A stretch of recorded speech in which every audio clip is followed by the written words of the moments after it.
Selamat datang kembali di Bahas Anime, channel yang siap bongkar teori tergila dari dunia One Piece. Kali ini, kita bakal bahas topik yang bikin dunia One Piece terguncang saat pertama kali diumumkan, Dewa Matahari Nika. Makhluk legenda, simbol pembebas budak. Dan sekarang, kekuatannya hidup kembali dalam tubuh Luffy. Apa sebenarnya koneksi antara Luffy dan Nika? Apakah Luffy reinkarnasi Dewa Matahari itu? Atau Nika hanyalah simbol dari kehendak Joy Boy? Langsung saja kita mulai teori panjang ini. Pertama kali disebut oleh Who's Who di penjara, Nika digambarkan sebagai pejuang legendaris yang membawa harapan dan tawa pada para budak. Dia adalah simbol pembebasan. Disebut-sebut dapat melawan para penindas dan membuat semua orang tertawa di tengah penderitaan. Tapi anehnya, tak ada catatan pasti soal siapa sebenarnya Nika. Bahkan pemerintah dunia menghapus semua informasi tentangnya. Kenapa? Karena dia bukan hanya pahlawan. Dia adalah simbol pemberontakan terhadap sistem dunia.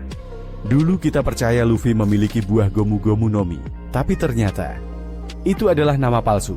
Nama aslinya adalah Hito-Hito no Mi.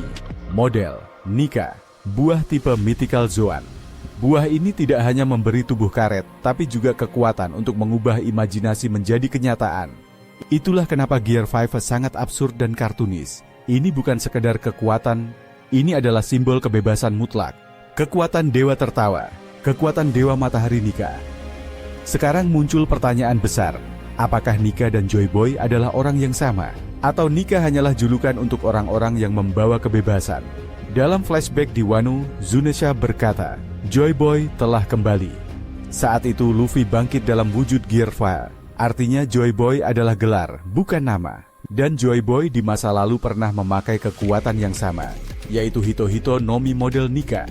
Dengan kata lain, Nika, Joy Boy, dan Luffy terhubung secara historis melalui buah iblis dan kehendak mereka. Para pemilik Will of Day juga punya koneksi ke kekuatan perubahan. Mereka muncul di tiap titik penting dalam sejarah dunia. Monkey D. Luffy, Goldie Roger, Portgas D. Ace. Jagat mereka berbeda, tapi semuanya menghadapi dunia dengan tawa dan semangat bebas seperti Nika. Bisa jadi Will of D adalah warisan ideologis dari Nika itu sendiri. Bukan cuma soal darah, tapi soal kehendak dan semangat. Dan Luffy adalah puncaknya. Dia mewarisi kehendak Roger, kebebasan Nika, dan gelar Joy Boy. Setelah Gear 5 muncul, seluruh dunia gempar. Gorosei langsung menyebutnya sebagai buah paling berbahaya dalam sejarah.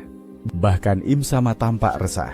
Kenapa? Karena selama 800 tahun, kekuatan ini telah mereka sembunyikan dan batasi.